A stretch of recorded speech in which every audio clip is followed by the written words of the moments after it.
Leakage इतना बड़ा है, इस लीकेज से एसडीएम निकल गए, इस लीकेज से पटवारी निकल गए, इस लीकेज से डीएसपी निकल गए, इस लीकेज से दरोगा निकल गए। तो क्या सरकार को या मुख्यमंत्री धामी को, जिन्हें प्रदेश की सेवा के लिए यहाँ पर बिठाया गया है, क्या उन्हें ये शोभा देता है कि इन भ्रष्टाचारियों को राजनीतिक शह दें, इन भ्रष्टाचारियों का बचाव करें, इन भ्रष्टाचारियों की पैरवी करें? आप आइए, अगर सच्चे सपूत है उत्तराखंड के, आप आइए और इन युवाओं से बात करिए। सरकार को चमकाने के लिए ये बिल्कुल नहीं चलेगा, ये मैं बता दे रहा हूँ दामी जी। ये ज्वाला उत्पन्न हो चुकी है, ये ज्वाला फैल चुकी है। ये ज्वाला कहाँ तक जाती है, किस किस की कुर्सी खाती है, किस किस की कुर्सी जलाती है, ये बताइए। 12 तारीख को आप अगर परीक्षा करवा देते हैं, 13-14 में कोई आयोग से गिरफ्तारी हो जाए, तो उसके बाद क्या पटवारी की परीक्षा तीसरे बार कराओगे? पहले यूके 888 में पेपर लीक और अब यूके पीएससी में भी आखिर कैसे ये लीकेज हो रही है? क्यों परीक्षाओं में निष्पक्षता नजर नहीं आ रही? लगातार हो रहे पेपर लीक पर एक बार फिर युवाओं ने सरकार को घेरना शुरू कर दिया है और इस बार भी युवाओं की आवाज को बुलंद करने का काम बेरोजगार संघ के अध्यक्ष बॉबी पंवार ने किया है। बॉबी पंवार ने सरकार को घेरते हुए कहा कि लगातार राज्य में पेपर लीक की घटनाएं बढ़ने लगी हैं। भर्ती घोटालों को लेकर युवाओं ने राजधानी देहरादून के गांधी पार्क में प्रदर्शन किया। युवाओं का गुस्सा सड़कों पर देखा जा रहा था। सैकड़ों की भीड़ में युवा लगातार हो रहे पेपर लीक के खिलाफ प्रदर्शन कर रहे थे।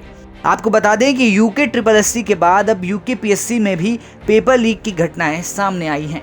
इसके बाद से युवाओं का भरोसा सरकार से डगमगा चुका है।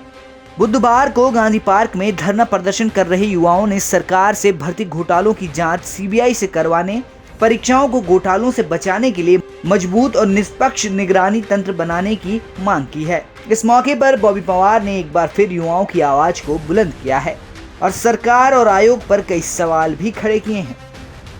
तो एक बात कही थी हमने, सरकार को एक बात कही थी कि युवाओं की विश्वसनीयता आयोगों से और सरकारों से खत्म हो चुकी है। अब उस विश्वसनीयता को वापस पाने के लिए पहले आप अच्छे से जांच करवा दीजिए, उसके बाद ही परीक्षाएं प्रारंभ करवाइए।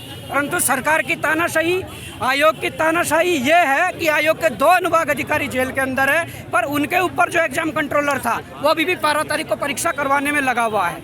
अब आप ये बताइए, 12 तारीख को आप अगर परीक्षा करवा देते हैं, 13-14 में कोई आयोग से गिरफ्तारी हो जाए, तो उसके बाद क्या पटवारी की परीक्षा तीसरे बार कराओगे? इतना पैसा युवा कहाँ से लाएगा? सैकड़ों युवाओं ने गांधी पार्क पहुंचकर धरना दिया, जिसमें उन्होंने नारेबाजी भी की। युवाओं ने सरकार से आस लगाई है कि भ्रष्टाचार को फैलाने वाले कर्मचारियों और सरकारी अफसरों के खिलाफ सख्त एक्शन लेगी। वहीं बॉबी पंवार ने हाल ही में लीक हुई पटवारी परीक्षा की उत्तरमाला को हाथ में ले लिया और आयोग पर एक के बाद एक हमला करना शुरू कर दिया। बॉबी पंवार ने उन अफसरों के लिए भी सवाल खड़े किए जो इन परीक्षाओं को बिना किसी धांधली के कराने की बात कहते हैं। उस परीक्षा प्रश्न पत्र में सील नहीं है, ये देखिए आप, सील नहीं है। यहाँ लिख रहे हो कि पॉलिथीन हटाने के बाद इस तरफ से उत्तर सीट को बाहर निकाला जाए। अरे जब सील नहीं है, हम इस साइड से बाहर निकालें, इस साइड से निकालें, इस साइड से, मतलब क्या रह जाता लिखने का?